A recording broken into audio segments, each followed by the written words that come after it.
दो सीटों पे थी, लेकिन आज देश पे राज कर रही है। 2 सीटों पे थी, आज देश तो समय लगता है ना, फिर समय लगता है। धरती से चांद तक राज कर रही है और विश्व के अंदर नरेंद्र मोदी के हिसाब से। अच्छा, चांद पर भी सरकार बना ली क्या? चांद पे भी बन गई, बने क्या है। अच्छा, पूर्ण बहुमत झंडा लहर रहा है आज भारत का झंडा। पहला भारत देश है जो वहाँ। चलिए, अगर आपने चांद का जिक्र किया और कहीं ना कहीं हमने ये बात नोटिस की कि भारतीय जनता पार्टी के जो कार्यकर्ता है, जो लोग है, वो कहीं ना कहीं इस बात का श्रेय हमारे वैज्ञानिकों को कम और देश के प्रधानमंत्री को ज्यादा दे रहे हैं। आपको वैज्ञानिकों का है, लेकिन उसको हैंडल करने वाले आदमी चाहिए नहीं कि बॉस मजबूत हो तो वैज्ञानिक हो और उसके नेतृत्व में काम करने वालों का भी हौसला बुलंद। कांग्रेस का कहना है कि जिस तरह से साइकिल से हम चांद तक पहुंचे हैं, उसमें कहीं ना कहीं कांग्रेस का भी अहम रोल है।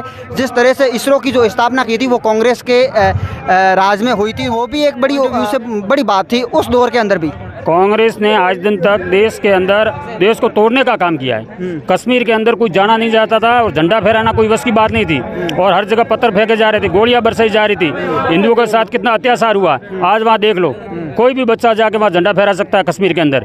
और राम मंदिर बना है, जो बरसों बरसी की मांग थी, वो भी बना है। वो भी भारत मतलब नरेंद्र मोदी के नेतृत्व में बना है। तो अपना बॉस मजबूत हो तो आज देश के अंदर डंका और विदेश और पूरे संसार के अंदर भारत का डंका बज रहा। आप भी मान रहे हो कि नहीं मान रहे हो? किसी से भी पूछ लो। देखिए, बेशक जो अच्छा काम करते हैं हमें उनकी सराहना करनी चाहिए, हम सभी लोगों को। लेकिन जो अच्छा काम करता है उसके साथ साथ में कुछ बुराइयां भी होती है, ये भी एक तथ्यात्मक बात है, किसी से छुपी हुई नहीं है। मोदी सरकार पर भी कई तरह के आरोप लगते हैं, और अगर हम राजस्थान बीजेपी की बात करें तो इसके अंदर भी कहीं ना कहीं ये कहा जा रहा है कि पार्टी के अंदर काफ़ी गुटबाजी है। क्या लगता है, इस बार पार्टी एक हो जाएगी या फिर इस गुटबाजी की वजह से कहीं ना कहीं भारतीय जनता पार्टी के अंदर फूट पड़ेगी? क्या लगता है आपको? नहीं, कोई फूट नहीं पड़ेगी। भारतीय जनता पार्टी एक है और जो केंद्रीय नेतृत्व चाहेगा वही। लोग ये बताते हैं कि वसुंधरा राजे ने अभी तक अपने पत्ते नहीं खोले हैं। वसुंधरा राजे हमारे साथ ही है, मेन लीडर वसुंधरा राजे ही है। राजस्थान की लीडर ही वसुंधरा राजे है और वसुंधरा राजे साथ है। मुख्यमंत्री कौन होना चाहिए बीजेपी? वो तो केंद्र नेतृत्व करेगा, लेकिन लगभग वसुंधरा ही बनेगी, ये फाइनल है। और वसुंधरा के समर्थन में होगा और वो केंद्र भी यही चाहता है वसुंधरा की, और अच्छी 150 से पार करेगी सीटें। ये कांग्रेस से लोग तंग आ चुके हैं। 13,600 रुपये बीज के पैसे आते थे जो इन्होंने बंद कर दिया, और 1 साल 4-5 साल में 1 साल डाला, वो भी एक पंचायत के अंदर 20 लोगों के, बाकी किसी को दिया ही नहीं। और ऐसी योजनाएं हैं जो कांग्रेस सरकार ने सिर्फ अपना नेताओं ने अपना घर करने का काम किया है। चलिए सर, आपका क्या नाम है? एक बार भाई साहब मैं कहूँगा आप इधर आ जाए, सामने आ जाए। सर, आपका क्या नाम है? मेरा नाम महिपाल सिंह है। अच्छा, कहाँ से सर? मलवा चांडनान। मलवा, बिल्कुल, बहुत बढ़िया। आज यहाँ पे चुनावी आगाज है भारतीय जनता पार्टी की तरफ से बायतू मुख्यालय पर। आप एक नौजवान है, तो मैं आपसे भी यही सवाल करूँगा कि बायतू का युवा क्या चाहता है? बायतू का युवा अब बदलाव चाहता है। इन कांग्रेस सरकार के गुंडागर्दी से बौखला गया है।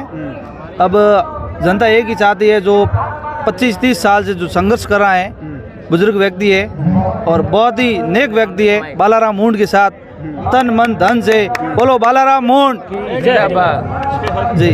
बायतू की बात करें तो यहाँ पे बायतू विधायक हरीश चौधरी का कहना है कि बायतू में उन्होंने एक ज़बरदस्त तरीके का विकास करवाया है। उनका कहना है कि बायतू के अंदर 1000+ किलोमीटर की सड़कें हैं बायतू में बनी हैं, और भी वो अपने अनेकों विकास कार्य यहाँ लोगों के सामने बताते हैं। तो क्या लगता है, हरीश चौधरी जिस तरह से अपने विकास कार्य को प्रस्तुत करते हैं, नहीं लगता कि भारतीय जनता पार्टी के सामने कहीं ना कहीं हरीश चौधरी या फिर RLP कुछ परिस्थितियाँ खड़ी कर दे?